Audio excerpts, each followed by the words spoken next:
How's it, Joshua? So I've got another international debate for you today. And what we're going to talk about is the nationality of international managers and whether they should line up with the team that they're managing. But before we get into that, I've got our trivia question for you. Can you tell me which country is the only country to have a non-national manager win a Euros? Oh, okay. So it's not Germany because they're low as German. Spain normally goes for Spanish.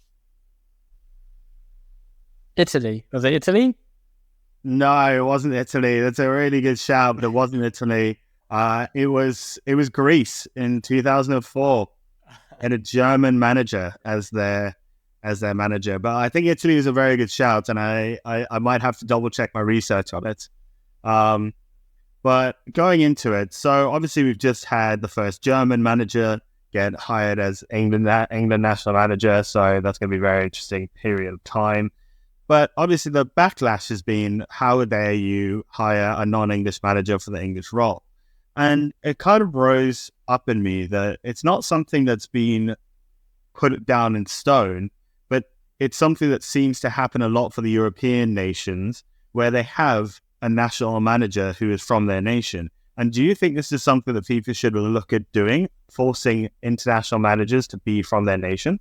I'm probably not going to be very popular, but I think FIFA should, to be honest. The way I look at it is, if you're England, for example, then your lineup of 11 players have to all be from England. And therefore, in my opinion, all of your backroom staff, including your manager, should be from England. Because the whole point of it is like, it's England versus France, or England versus Brazil. So it should be everyone who's from England versus everyone who's from Brazil. You put the best person from your country in the manager, in the playing roles, in the physio role, etc. They should all be from the country they're representing. And then that way, it truly is a reflection of England versus France, or whatever the case may be. So that's why I think having that, say, Thomas Tuchel come manage England, for me, is just not right. It's just not right. I think there's a lot of people who agree with you on that. And I think there's a few people who would actually agree with you on the international management status. But my question to you then is, what happens to your African nations when this happens? Because most African nations will have a French or a European international manager.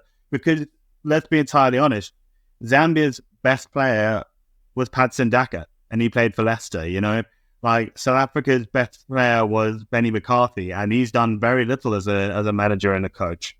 And I think you're really, really hamstringing those nations that don't have the money coming in from international TV revenue and Champions League revenue and all this kind of stuff. You don't have the luxury of being able to create amazing homegrown managers or coaches. So you're right, probably in the short term, but if the dynamic was different, as in the ruling came in, I believe all those countries, the African countries, maybe some of the smaller Asian countries, would actually change their approach a little bit. In my opinion, because you can go get an Avram Grant for Ghana, or South Africa got quite a few Brazilian coaches to come in and be the manager. So you allow them to put this Band-Aid fix over the problem that they don't have any South African coaches or Ghanaian coaches that they feel like are experienced enough to manage at the national team level. By forcing them to do that, you make them think differently. Okay, well, we have to have a South African manager now. What are we going to do about that? Is there some way we can get South African coaches and managers into European leagues, or upskilling them, building affiliate programs, or just finding ways in-house to skill them up? Because you could do, say, a coaching, I know a coaching course is not going to get someone to the level of an international manager for clarity, but I'm saying starting to put in the infrastructure for that, and the people who are training and coaching those staff could be from elsewhere. So you get that Brazilian manager in to train the South African coaches and the managers to get them ready. And I think in the long term, medium to long term, that would be beneficial for the countries. Ultimately, because again, when you slap an Avram Grant into Ghana has there's no benefit to them to upskill their local coaches, because they can just go get another Avram Grant or whoever else. So you don't actually help that nation in the long term. Maybe you get them some AFCON success by getting in a big manager. And the last thing I'll add on that is, off the top of my head, I'm sure there's examples, but I would say the rule of thumb is that when an Avram Grant comes in, when those Brazilian coaches come into South Africa, they don't tend to get that much success anyway. And actually, your trivia question somewhat proves that theory, because on that data, the last non-homegrown manager to win a Euros was 20 years ago. Yeah, I tend to agree with you a little bit on that, on the stats of it. I mean, I would also say that there's not too many major nations in the world who don't hire an international manager from their nation. You know, like you said, Joachim Low for Germany most of the time. Spain has almost always had a Spanish manager. England have always tried to keep English managers, or at least in the recent months. I mean, Sven-Göran Eriksson was the first non-English manager. Again, I look at those situations where I'm like, those managers, even when they were international for England, weren't really good enough to be managing top-level Premier League teams. So what are they going to do in their England job? And we did speak about that a little bit in a different episode around national teams and short-term contracts, which I'm very excited for to come out soon as well. But the one thing I would say is I think the problem is medium to long-term, I do agree with you. I think the smaller nations need to really try and up their own coaching abilities, because I think they've got players, and we're both from South Africa originally, and you go past townships and they're all playing football all the time, and we played against some of those teams, and I multiple times playing centre back. I don't know how I'm supposed to mark this bloke. He's quicker than me, his feet are better than me, and there's just nothing I can do about it, unfortunately. You start to think, how are these guys not making it in better leagues? And I do think it's got a lot to do with that coaching between the age of about 15 to 18. You know, when you go to a Man City academy, you've got the best coaches in the world looking after you. Whereas you go to Ajax Cape Town or Cape Town FC, the standard of coaching just isn't there. So I do agree with you medium to long term there. And in saying that, I mean, when Ghana should have made it to the semi-final, it should have been the first African nation to make it to a semi-final. Thanks, Luis Suarez. I'll never forgive you. Nah, he's done for me as a player. Don't care. They didn't have a Ghanaian manager, you know, like that's the thing. In Senegal as well, when they were in 2002. I think there's got to be an understanding that the smaller nations don't have the luxury of being able to pick from 5 or 6, not even world class, but just top managers. One thing I would just add to that equation, I'll ask you a question now. There's a follow-up question, by the way, before you go off on a tangent here, but do you think Southgate improved as a manager during his time as England manager?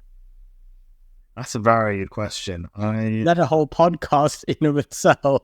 It could be a whole podcast. Maybe we'll save all the thoughts for the other podcast. But if you want my quick answer now, I think it's impossible to not. You know, you're coming up against some of the best players in the world. You have to be.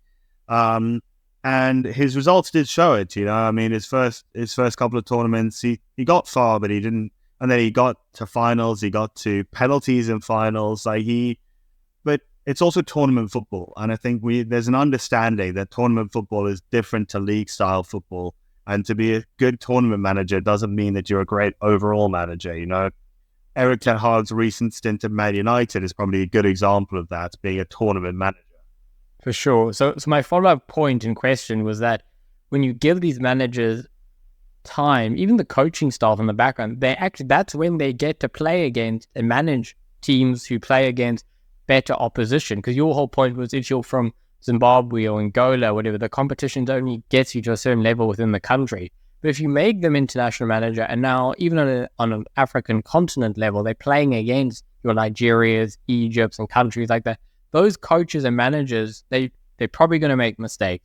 But the idea is that they would learn from that, they would improve.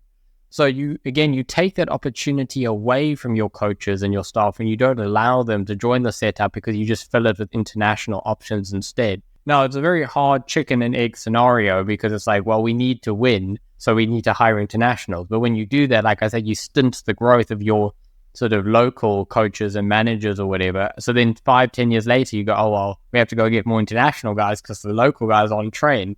It's a bit of a chicken and egg, but my personal opinion, and I have no, like money in the game, so it's not my results which are on the line, but in a perfect world scenario, you should be hiring your local coaches and staff, giving them the chance, knowing in the short term they're not going to perform, but they will grow from that. And the more that they grow and develop, the easier it is to bring in the next batch of coaches and managers. You have to start at some point in some way. You know what, Josh? I think this is one of the rare episodes where you fought your corner so well you fought me over.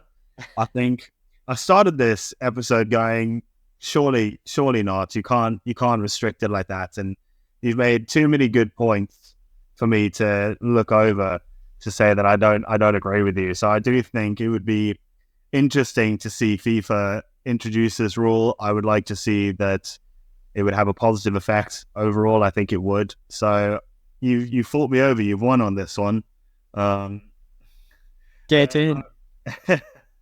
I would love to hear what you guys think. Do you think that international managers should be from their nations, or would you like to see that international managers can be from anywhere and you get to see a variety of styles and tactics being used on the international stage? Let us know your thoughts in the comments. Please leave us a like, share us with your mates, and from us, you have a great week. This has been Football Unspoken. Cheers.